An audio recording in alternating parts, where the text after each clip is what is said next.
seen Shock Treatment before? Oh wow, that's our biggest response so far to who's seen this film before. Normally there is a tumbleweed at that moment, and people even have a look on their face that says, I'm not even sure I want to see the film they're about to show. But we are where we are, and tonight is Shock Treatment. So I'm just going to very quickly nip through a couple of bits to let you know where we are. This was going originally to be the sequel to the Rocky Horror Picture Show, because after that had been a flop, it then became a midnight success. So of course, what do? You make a sequel. However, nothing was to be very straightforward in the making of the sequel to the Rocky Horror Picture Show. It contains work from many of the original creatives behind the Rocky Horror Stage Show and the Rocky Horror Picture Show, and several returning cast members. When Richard O'Brien wrote the treatment for what was initially going to be the direct sequel to the Rocky Horror Picture Show called Rocky Horror Shows His Heels, which apparently was going to resurrect Frank and Rocky from their corpse-like state at the end of the first film. Brad and Janet had broken up. Oh, how sad. And Brad was in a relationship with Dr. Scott. And Janet was pregnant with Frank's alien love child. Sadly, this film version was not come to pass. Jim Sharman, the director of the Rocky Horror Show, Rocky Horror Picture Show, and lined up to do the sequel, was not in love with the story, and most importantly of all, Tim Curry declined the opportunity to return as Frankenfurter. I can't altogether blame him, given if that was the source material, I might have said no to. However, he wasn't going to do it. So they quickly changed it, and the next version of this was called The Brad and Janet Show. And the idea was to centre on Brad and Janet as they return after their marriage to Denton, and it's all set in a TV studio in a celebrity-obsessed, reality TV-driven, right-wing universe.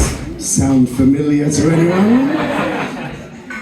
Their plans didn't go incredibly according to plan either. So what happened next was, several other people refused to come back or was too expensive. Susan Sarandon, for example, was too expensive because her career had taken off. Kudos to Susan Sarandon for that, but she was literally too expensive for the sequel. And other people were kind of, I'm not entirely sure. And so the sequel kind of got rewritten and rewritten and rewritten. And then there was the Screen Actors Guild strike of the 1980s, which literally meant they had to stop their plans to shoot it in a live location, Houston, Texas, I think. Denton, it was going to be in Denton, a real place in Texas. And then they brought it to a TV studio in England. So the entire concept of a small town obsessed about reality TV suddenly got relocated to a TV studio and became a whole slightly complex and incredibly unclear what it's really about narrative, about some kind of meta-analysis of our relationship with celebrity TV, fandom, cults, and just almost anything,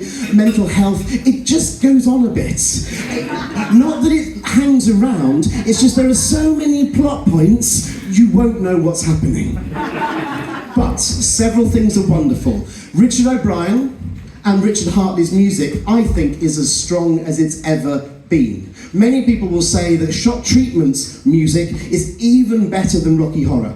It's more mature, the songs all kind of add up into a cumulative sense of something even more wondrous and wonderful, even if the characters and the storyline leave the songs kind of just floating above them as they meander along in a confusing way underneath. So the songs and the music are incredible, and it should be infectious. We've got a whole new cast appearing as Janet, Jessica Harper, and Cliff DeYoung as Brad. They are really good lungs on them, I can tell you that for nothing. And they've both been in musicals like Hair together, and so they can really, really sing, which makes a difference. There's a fire alarm. Of course there's a fire alarm. It's our final show, and we're sold out. We're burning! No, we're not, we're fine. Just be relaxed. We will let you know if anything needs to happen to us.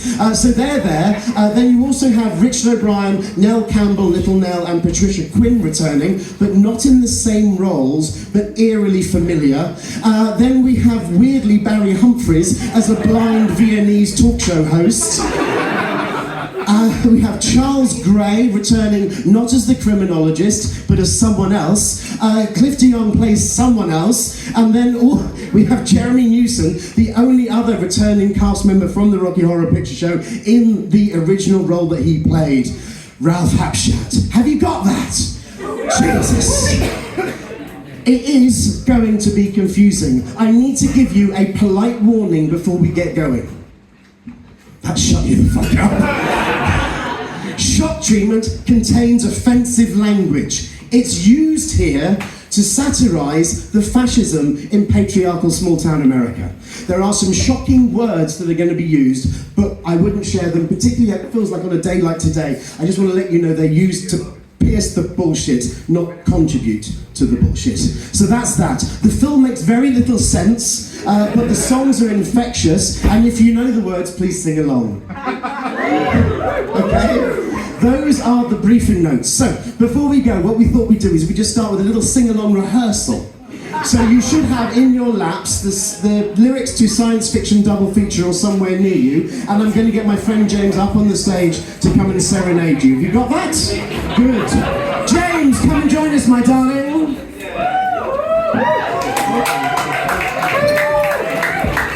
I'll leave you to James.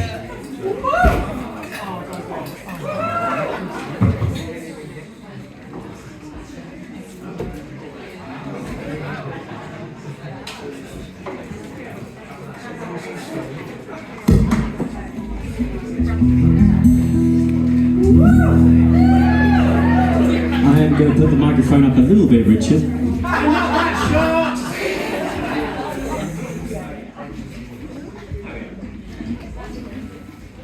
Well, wonderful. It's been a while since I've been on the stage to sing and not taking my top off. But I'm going to take mine off instead. Fuck off, you patronising bastard. Okay, right, brilliant. So everyone should have lyrics in their hand. If not, why? What are you doing? And I have not dyed my hair because I'm a fan of exotic birds, but I do... I said I wouldn't make this joke, but actually I'm quite partial to a cockatoo.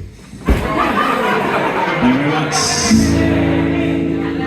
Alright, Science Fiction Double Feature. You know the words, and I'm going to pretend like I'm not going to mess them up. In the original key of A, I get an A. I get an A. 3, 2, 1.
the land.